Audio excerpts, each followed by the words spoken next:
Electrical easy में आपका स्वागत है। आज हम बात करने वाले हैं डीसी मोटर के प्रकार के बारे में। तो आइए डीसी मोटर के प्रकार के जानने से पहले कुछ बिंदुओं को ध्यान रखते हैं और उसके बाद आगे बढ़ते हैं। ठीक है, देखिए कुछ कोडिंग इस्तेमाल किए जाते हैं किसी भी डीसी मोटर के डायग्राम को समझाने के लिए। उन कोडिंग को जानना जरूरी है, जैसे कि आई ए का मान, आई का अर्थ होता है armature current, I F S E का अर्थ होता है series field current, I F S H का अर्थ होता है शंट फील्ड करंट, आई इन का अर्थ होता है इनपुट करंट, वी इन का अर्थ होता है इनपुट वोल्टेज। उसके बाद फाई एस ई का अर्थ होता है series field flux, phi S H का अर्थ होता है शंट फील्ड फ्लक्स, और एफ एस एच का अर्थ होता है शंट फील्ड, और एफ एस ई का अर्थ होता है सीरीज फील्ड। तो इन कोडिंग को जानने के बाद अगर मैं आगे आपको समझाऊंगा तो समझने में परेशानी नहीं होगी। ठीक है, तो इस तरह से आपको इनको ध्यान रखना है। अब आगे एक पॉइंट मैं बताने जा रहा हूँ आर्मेचर के बारे में। देखिए आर्मेचर जो होता है, जितने प्रकार के डीसी मोटर होंगे उसमें आर्मेचर का कंस्ट्रक्शन, वाइंडिंग हमेशा एक समान रहेगा। ठीक है, तो पहले समझ लीजिए आर्मेचर का कंस्ट्रक्शन कैसे होता है। आर्मेचर में जो वाइंडिंग होता है उपयोग, उसमें लपेट जो होता है वो कम होता है, जिसके कारण लपेट कम होता है, साथ ही साथ तार की मोटाई अधिक होती है, जिसके कारण जो आर्मेचर का रेजिस्टेंस लो होता है। ठीक है, तो ये कंडीशन हमेशा हर मोटर में आर्मेचर के लिए रहेगा, इसलिए आर्मेचर को हर जगह मुझे बताने की ज़रूरत नहीं है। इसलिए एक बार जान लीजिए कि इसमें लपेट की संख्या कम होती है, मोटा तार उपयोग होता है और रेजिस्टेंस इसके कारण लो होता है। ठीक है, रेजिस्टेंस इसके कारण लो होता है। चलिए आगे बढ़ते हैं। तो देखिए डीसी मोटर के तीन प्रकार होते हैं। एक होता है डीसी सीरीज मोटर, एक डीसी शंट मोटर और एक होता है डीसी कंपाउंड मोटर। तो पहले डीसी सीरीज मोटर के बारे में बात करते हैं। देखिए डीसी सीरीज मोटर में क्या होता है, जो फील्ड वाइंडिंग होता है वो आर्मेचर के साथ श्रेणी क्रम में जुड़ा रहेगा। ठीक है, और अब इसके कारण इसमें देखिए दोनों वाइंडिंग में लपेट की संख्या कम होगी, क्योंकि सीरीज में जुड़ा है। तो इस सीरीज फील्ड में भी वाइंडिंग की लपेट संख्या कम होगी, मोटा तार उपयोग होगा। दोनों वाइंडिंग का रेजिस्टेंस कम होता है, आर्मेचर और फील्ड वाइंडिंग का रेजिस्टेंस कम होगा। दोनों वाइंडिंग सीरीज में आपस में जुड़े होते हैं, तो दोनों वाइंडिंग सीरीज में है आपस में। अब देखिए सीरीज में होने के कारण क्या होगा, तो वोल्टेज यहाँ पे जो इनपुट वोल्टेज है वहाँ दो भागों में बढ़ जाएगा, V1 और V2। ठीक है, V1 सीरीज फील्ड को मिल रहा है, V2 आर्मेचर को मिल रहा है। ठीक है, लेकिन सीरीज में होने के कारण इनपुट करंट जो है वो सीरीज फील्ड से और आर्मेचर से एक बराबर बहेगी। इस कारण से इनपुट करंट बराबर हो जाएगा IFSC, और यहाँ पे देखते हैं यहाँ पे बराबर हो जाएगा IA। इनपुट करंट सभी जगह से एक बराबर गुजरेगा, इसलिए आई इन बराबर IFSC बराबर IA हो जाएगा। तो इस प्रकार से आपका डीसी सीरीज मोटर का वाइंडिंग कंस्ट्रक्शन किया हुआ रहता है और कनेक्शन इस प्रकार से होता है। अब ये देखिए, आप अगर देखते हैं मोटर के पास जाएंगे तो उस मोटर टर्मिनल बॉक्स में, इस टर्मिनल बॉक्स में आपको 4 पॉइंट देखने को मिलेंगे। इस 4 पॉइंट में 2 पॉइंट जो होगा सीरीज फील्ड का होगा और 2 पॉइंट जो होगा वो आर्मेचर का होगा। ठीक है, तो आगे बढ़ते हैं, देखते हैं डीसी शंट मोटर के बारे में। तो देखिए डीसी शंट मोटर जो होता है उसमें क्या है, फील्ड वाइंडिंग में लपेट की संख्या अधिक होगी तथा पतला तार का उपयोग किया गया होगा वाइंडिंग करने में। ठीक है, उसके बाद फील्ड वाइंडिंग में रेजिस्टेंस हाई होगा क्योंकि लपेट की संख्या अधिक है और पतला तार यूज किया गया है इसलिए। आर्मेचर वाइंडिंग तथा फील्ड वाइंडिंग समानांतर में होंगे। ये दोनों किस चीज़ में? समानांतर में है, एक दूसरे से समानांतर में कनेक्टेड है। ठीक है, अब देखना ये है कि अब इसमें जो इलेक्ट्रिकल फैक्टर में क्या प्रभाव पड़ता है इस कनेक्शन के कारण। तो यहाँ देखते हैं पैरेलल में कनेक्टेड है इसलिए जो इनपुट वोल्टेज बराबर होगा वही वोल्टेज शंट फील्ड को मिलेगा, वही वोल्टेज आर्मेचर को मिलेगा, इसलिए VIN बराबर VSH बराबर VA हो जाएगा। ठीक है, अब यहाँ देखते हैं क्या जो आर्मेचर वाइंडिंग तथा फील्ड वाइंडिंग समानांतर में कनेक्टेड होता है। ठीक है, तो उसके आधार पे यहाँ पे इनपुट करंट जो IN घुसेगा अंदर आ रहा है मोटर में वो दो हिस्सों में बटेगा। एक चल जाएगा शंट फील्ड वाइंडिंग में और एक बचा हुआ हिस्सा चल जाएगा आर्मेचर वाइंडिंग में। तो इसलिए IN बराबर ISH प्लस IA। अब इसका देखते हैं ये कैसे दिखेगा। तो इसको भी देखने पे, इसके मोटर को भी देखने पे आपको इसमें भी 4 टर्मिनल पॉइंट मिलेंगे, 1 2 3 4। इसमें दो जो सामने सामने होंगे वो आपको ये शंट फील्ड के पॉइंट होंगे। उसके बाद इसी में ये आर्मेचर के पॉइंट होंगे। तो एक वाइंडिंग के 2 पॉइंट होते हैं, ये समझ लीजिए, एक वाइंडिंग के 2 पॉइंट होंगे। तो शंट फील्ड के एक पॉइंट ये 2, आर्मेचर के एक पॉइंट ये 2। ठीक है, और ये जो इसमें से जो कनेक्टेड होता है वो जाकर 2 तार कार्बन ब्रश में जुड़ा होता है। ठीक है, अब आगे बढ़ते हैं DC कंपाउंड मोटर के बारे में देखते हैं। DC कंपाउंड मोटर में क्या होता है, हमारा 2 फील्ड वाइंडिंग यूज होता है, एक होता है सीरीज फील्ड, एक होता है शंट फील्ड।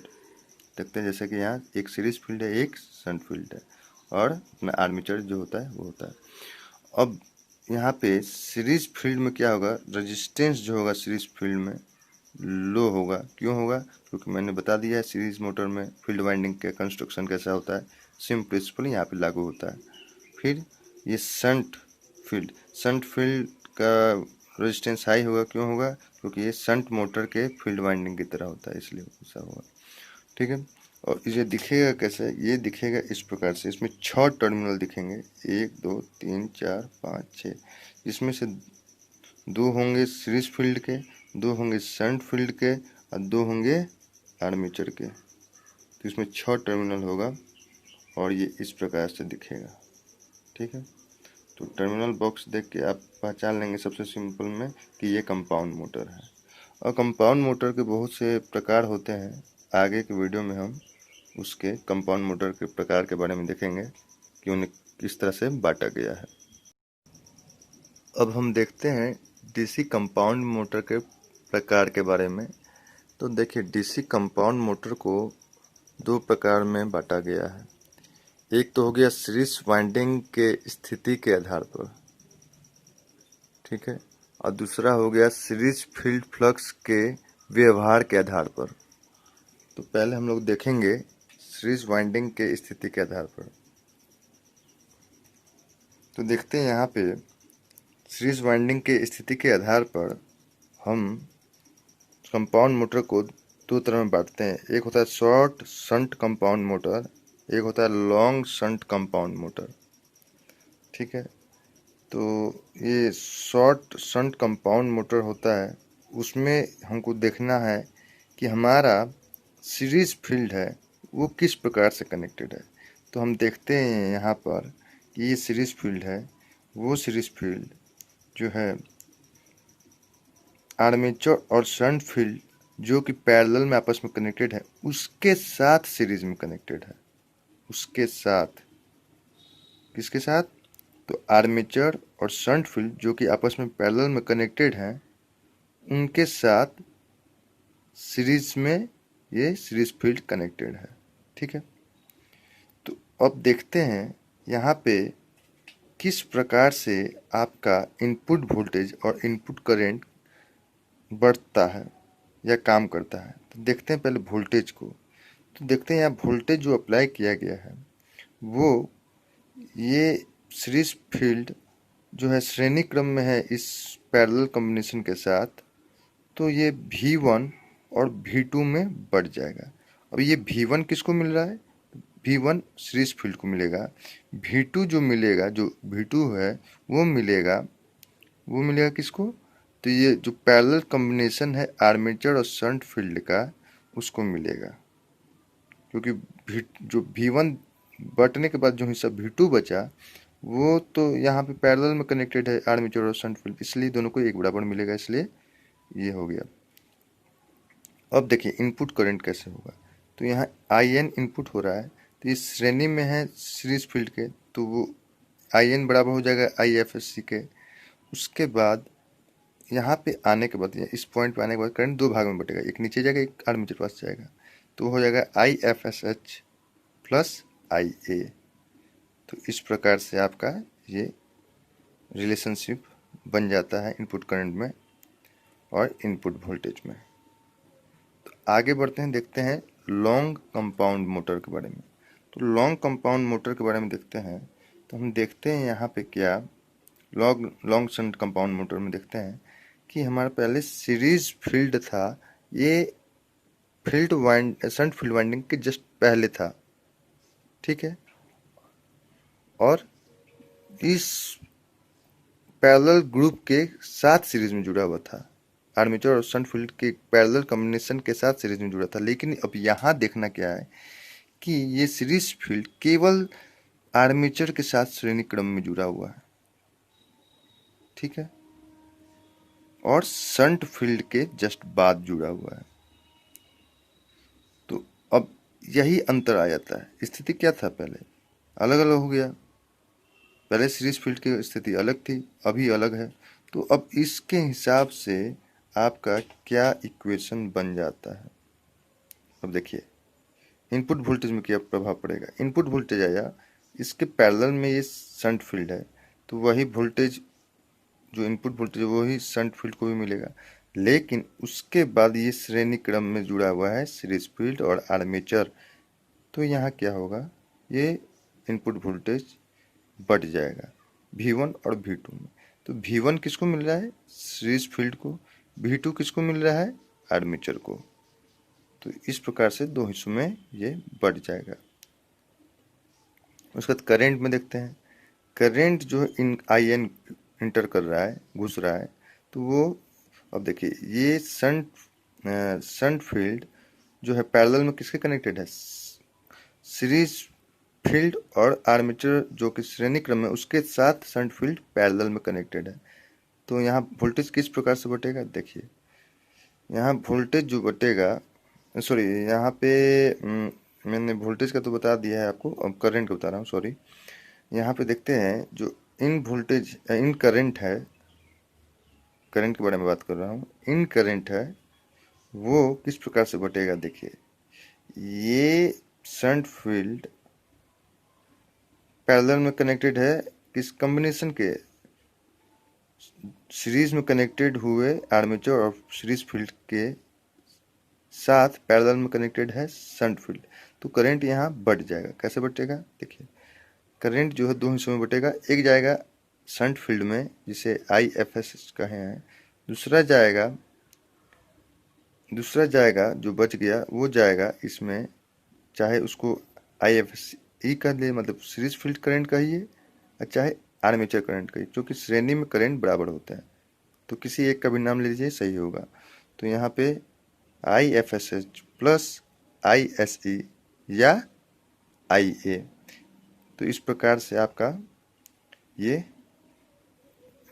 वोल्टेज इनमें प्रभाव, इनपुट वोल्टेज जो है किस प्रकार से वितरित हो रहा है या काम कर रहा है, और इनपुट करंट किस प्रकार से वितरित हो रहा है, काम कर रहा है, ये आपको अंतर प्राप्त हो जाएगा। तो स्थिति के अनुसार से वोल्टेज का वितरण भी अलग हो जाता है और करंट का वितरण अलग हो जाता है। तो यहाँ पे आपका ये कंसेप्ट क्लियर होना चाहिए कि पैरेलल में कैसे कनेक्टेड है तो क्या होगा, सीरीज में कनेक्टेड है तो क्या होगा, किस प्रकार से आपका वोल्टेज बढ़ रहा है और किस प्रकार से आपका करंट जो है बढ़ रहा है। तो ये कंसेप्ट आपका मौजूद होना चाहिए पैरेलल और सीरीज वाला, ठीक है। तो इस प्रकार से आपका सीरीज वाइंडिंग की स्थिति के आधार पे इस तरह से मोटर को बांटा गया है। आगे हम लोग जानेंगे कि सीरीज फील्ड फ्लक्स के व्यवहार के आधार पर कंपाउंड मोटर को कैसे विभाजित किया गया है। अब हम डीसी कंपाउंड मोटर के सेकेंड प्रकार सीरीज फील्ड फ्लक्स के व्यवहार के आधार पर जो है उसके बारे में बात करेंगे। तो देखिए, इस आधार पर कंपाउंड मोटर को दो रूप में बांटा गया है। पहला होता है कम्युलेटिव कंपाउंड मोटर और दूसरा होता है डिफरेंशिएटिव कंपाउंड मोटर। तो पहले हम लोग देखेंगे कम्युलेटिव कंपाउंड मोटर के बारे में। तो इसमें क्या होता है, जो सीरीज फील्ड फ्लक्स पैदा होता है जिसको फाई एफ एस ई कहते हैं, फाई एफ एस ई कहते हैं, वो जो है शंट फील्ड फ्लक्स जो फाई एफ एस एच है उसके साथ कैसा व्यवहार कर रहा है। तो यहाँ पे इस तरह के मोटर में जो सीरीज फील्ड फ्लक्स है वो शंट फील्ड फ्लक्स के साथ दोस्ती करता है, सहयोग करता है, और जिसके कारण जो कुल फ्लक्स की मात्रा है, नया जो फ्लक्स बनेगा टोटल, वो मिलकर हाई फ्लक्स बनाएगा। ठीक है, क्योंकि दोनों मिल गए इसलिए। तो इस कंडीशन में क्या होता है, आपका जब इस तरह का मोटर का उपयोग कहाँ किया जाता है, क्यों किया जाता है, ये बता दे रहा हूँ। तो जब आपका स्पीड बहुत ही कम चाहिए और टॉर्क हाई चाहिए तो इस तरह का मोटर का उपयोग किया जाता है। क्योंकि मैंने आपको वीडियो में पहले बताया था कि स्पीड जो होता है इन्वर्सली प्रोपोर्शनल टू फ्लक्स होता है, फील्ड फ्लक्स। तो इसके कारण फ्लक्स बढ़ेगा तो स्पीड हमारा न्यूनतम रूप में आ जाएगा। ठीक है, तो आगे बढ़ते हैं दूसरे प्रकार के बारे में, डिफरेंशिएटिव कंपाउंड मोटर। इसमें क्या होता है, सीरीज फील्ड फ्लक्स जो है शंट फील्ड फ्लक्स के का दुश्मनी करता है, मतलब विरोधी हो जाता है, जिसके कारण ये जो सीरीज फील्ड फ्लक्स जो है इसको कमज़ोर करता है, शंट फील्ड फ्लक्स को कमज़ोर करता है। तो इसलिए phi F S H minus phi F S E हो जाता है। इसके कारण फ्लक्स जो है पहले की अपेक्षा घट जाएगी, और घटने के कारण यहाँ पे हम जानते हैं N inversely proportional to phi, तो ये घट गया तो स्पीड हमारा बढ़ जाएगा। तो जहाँ हमको अधिक स्पीड चाहिए होता है, टॉर्क कम चाहिए होता है, वहाँ हम डिफरेंशिएटिव कंपाउंड मोटर का उपयोग करते हैं। तो इस प्रकार से आपका ये कंपाउंड मोटर विभिन्न भागों में विभिन्न प्रकारों में बटा हुआ रहता है और इसका उपयोग उस हिसाब से होता है। तो अगर आप डीसी मोटर का कंसेप्ट क्लियर रखते हैं, वाइंडिंग का और उसके कनेक्शन का, तो आपको डीसी जनरेटर का भी लगभग समझिए 80% आपका कंसेप्ट क्लियर हो जाएगा। इसलिए इसको आप अच्छी तरह से पढ़ें, समझें और इसका उपयोग करें। ठीक है, आप लोगों का वीडियो देखने के लिए बहुत बहुत धन्यवाद।